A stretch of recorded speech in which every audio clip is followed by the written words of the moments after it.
We'd like to welcome each and every individual to Voices of Integrity podcast on building great team members. And hopefully, as you go through these different podcasts, that you internalize, each podcast. Like, how does it apply to me? One thing that just has hit me in the last couple of weeks is that people watch a podcast and not realize it applies to them. It was the most fascinating experience. And so it's like, oh, I didn't know that podcast applied. It's like every podcast applies. I think for me, I look at it. So hopefully, I don't know, like each team has their own different natural laws. And so in the ones we're using, this one here, claim unclaimed territory, have you internalized that? Are you doing that? And are the people around you doing that? If they're not, why not?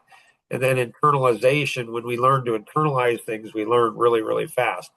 And so appreciate Katie bringing up the claim unclaimed territory. Good work, Katie. And Elaine, thank you for internalization. Nora, when we asked, does anybody have any thoughts? It was the domino principle that Nora brought up. Nora, why do you think that's such an important principle for yourself and for other people? Um, well, for me, it's like if I look back on my life, like even just a year ago, from like where I was to where I am now, there's so many decisions that I made or that were made that have affected me one way or another. And it's like it's not that they're all, necessarily that every decision was made right, I would say, or like was it? Like so it's not about doing it doing it right necessarily every time, but it's about the realization, I think, of every decision that we make has a consequence. Either it's a good one or a bad one. So it's important to be aware of that, I think. Yeah, that's a very special, near and dear principle to me because my son Jonathan, he's the one that discovered that. And these natural laws, there's over 500 that have been discovered. And you can come up with it. There's, I don't know, millions of these. They're all over the place. And so you can discover a new natural law, or your kids can. So Jonathan was 9 years old. He comes running up and jumping up and to me, and he's like, Dad, I just discovered a new natural law. I'm like, that's so cool, buddy. What is it? He says, it's the domino principle. And I said, okay. Not sure what that means. What does that mean, son? And he looks at me and he's like, Dad, like I'm not very smart, which was fine. He said, Dad, dominoes, you stack them up, you click tip over one and it has a ripple effect. I'm like, uh-huh. He says, life is like that, isn't it, Dad? I said, yeah, buddy. Like that's really, really profound. And so being aware that our decision making, there's a whole bunch of podcasts on decision making. Bill Hollum and his team, they did a whole series on problem solvers. That's just a phenomenal, series. And so often when we make a decision, we think it's a good decision. It feels good right now, but in the long term, it's not a good decision. Often we learn things from the past that we shouldn't and don't learn the things we should. And so they say, those who don't learn from history are destined to repeat history. And so understanding this and saying what seems good can be bad and what seems bad can be good, and understanding the different personalities and our own strengths and weaknesses, each of those. Another natural law that Tom Coons, past president of Century 21. So a lot of these are natural laws he shared with me. And so he shared this one, over 20 years ago. Trust the integrity of the system. So he had some consultant that came in, big paid, highly paid consultant came in and he went ahead and said, okay, Tom, this is what you guys need to do. Tom's like, I don't think that's going to work. And the guy said, trust the integrity of the system, Tom. And often when we implement a system, productivity goes down. It's like, if you're just the top baseball player in high school, you go to college and the college coach says, I'm going to go ahead and teach you a different way to bat. Your batting average is going to go down. Well, nobody wants to hear that before it goes up. in pickleball, my pickleball coach says to me, she's like, Mark, I'm here to tell you, the way you play pickleball now, you will pretty much, with the people you're playing with, you're pretty much going to win all the time. But you go to another higher level, Mark, and you're going to lose. You're going to get your butt kicked. So she knows something that I don't know about the higher levels. And so same thing is true here. And so when understanding trust the integrity of the system, well, what happens if the system doesn't have integrity? Well, no system is perfect, but it can be flawless. And there's a great book out there called Flawless Execution. There's a model out there that we don't talk a lot about, and it's the flawless thinking model. It's a phenomenal model. It's not perfect thinking, it's less flawed, where we're looking for our mistakes. Like people have said around me multiple times, they're like, well, nobody likes making mistakes. It's like, well, that's when you learn. I'd rather learn from a mistake than make a mistake and not know it. So most people try to diminish their mistakes and they don't learn.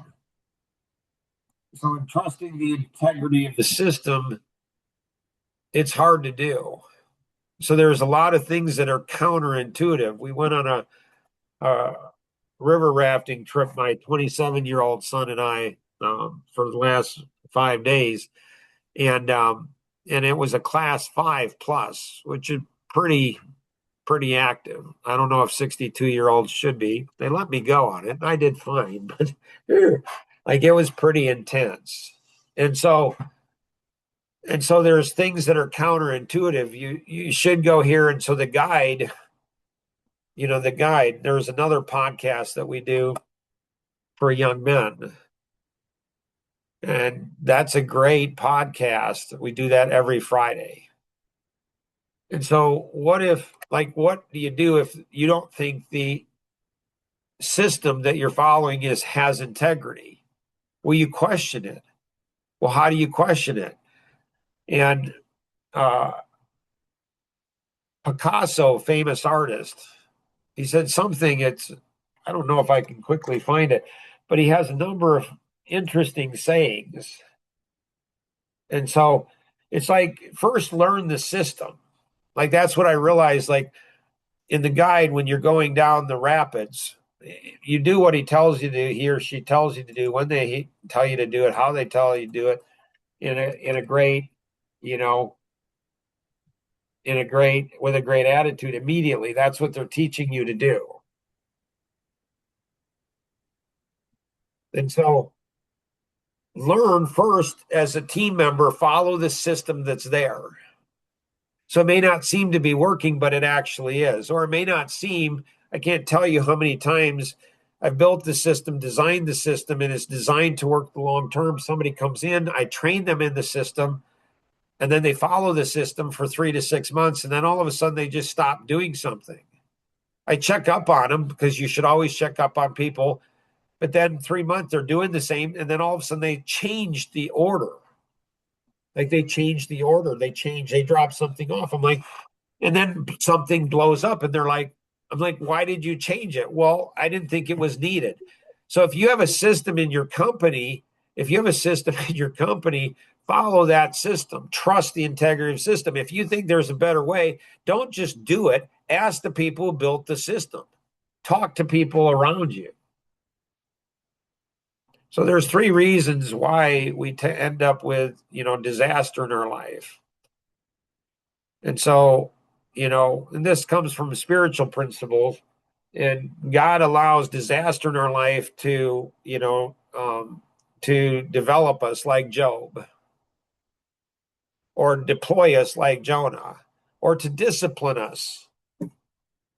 And so when our life isn't going where it's going, it's probably those 3, some combination of those 3. And so if it's to develop us, let's develop it. Let's learn it. The 9 D's to destruction and depression. So there's a white paper out there, is why don't I succeed? Why I choose not to succeed. And so there's 9 Ds to, depression. And then and so it's a worldview. So you find people that, one worldview is fix other people, not myself, fix other people. So they're always looking to fix other people, but not themselves. The 9 Ds to defeat and depression is distract, divide, deflect, defend, defensive, deny, destroy, deceive, disguise. There's another one, dismiss. There's like 10. 7 Ps to prosperity are passion, purpose, plan, potentiality, positivity, persistence, and perspective equals prosperity. So these things, like, how do you internalize it? Going back to that. So we have the life that we deserve, and that may seem harsh, but that's really what it is. If we want to change the life, we have to change the behavior. I was talking to a friend of mine, and they said they feel they feel like they're not worthy, and they are worthy, very worthy. They're creating God's image, for crying out loud. They're very worthy, but the reason they're feeling like they're unworthy is because they're making poor choices, like make good choices, and then our feelings follow our actions. And so they're indicators. It doesn't mean it's the truth. So hopefully, this was helpful in being able to go through it, come up with some of your own, discover your own natural laws. There's over 500 natural laws. When you combine them together, like we did today, they're called supernatural laws. And so hopefully this was helpful. Always remember, we can accomplish so much more together than we ever could on our own. Have an amazing day. Bye-bye.